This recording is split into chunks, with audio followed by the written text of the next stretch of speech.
ಉಡಿಯೊಳಗ್ ಹೋಗಿ ಭೂಮಿ ತಾಯಿ ಉಡಿಯೊಳಗೆ ಎಷ್ಟು ಹಾಕ್ತಿರಿ ಏನಿಲ್ಲ, ಬರೇ 4 ಕಾಳು ಹಾಕಿ ರೈತ ಮನಿಗೆ ಬಂದು ಮಕ್ಕೊಂತ. ಭೂಮಿ ತಾಯಿಯ ಮೇಲೆ ಎಷ್ಟು ವಿಶ್ವಾಸ ನೋಡಿ. ನೀವು ಸುಮ್ಮನೆ ಹೋಗಿ ನಿಮ್ಮ ಉಡಿಯಾಗಿಂದ 4 ಕಾಳ ಭೂಮಿ ತಾಯಿ ಉಡಿಯೊಳಗೆ ಹಿಂಗ ಹಾಕಿ ಬಂದು ಬಿಟ್ರ 4 ತಿಂಗಳು ಆಗೋದ್ರೊಳಗನ 4 ಕ್ವಿಂಟಲ್ ನಿಮ್ ಮನೆಗೆ ತಂದು ಕೊಡ್ತಾಳ ಭೂಮಿ ತಾಯಿ. ಇದು ಪವಾಡ. ಇದು ಭೂಮಿಯಾಗ ಎಲ್ಲರ ಮೋಸ ಐತೆ ನಿಸರ್ಗದೊಳಗೆ.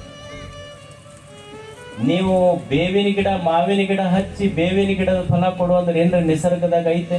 ಇಲ್ಲ. 4 ಕಾಳು ಹಾಕಿದ್ರೆ 4 ಕ್ವಿಂಟಲ್ ಕೊಡ್ತಾಳ ಭೂಮಿ ತಾಯಿ. ನೀವು ಅದ ನಿಮ್ಮ ಮನೆ ಮಕ್ಕಳು ಒಂದು ಬಕೆಟ್ ಇಟ್ಟು ಅಡಿಗೆ ಮನೆಯಾಗ ಹೋಗಿ ಬರ್ರಿ, ಬಕೆಟ್ ಸಹಿತ ಉಳಿದಿರೋದಿಲ್ಲ. ಆದ್ರೆ ನಿಸರ್ಗದೊಳಗೆ ಮೋಸ ಇಲ್ಲ.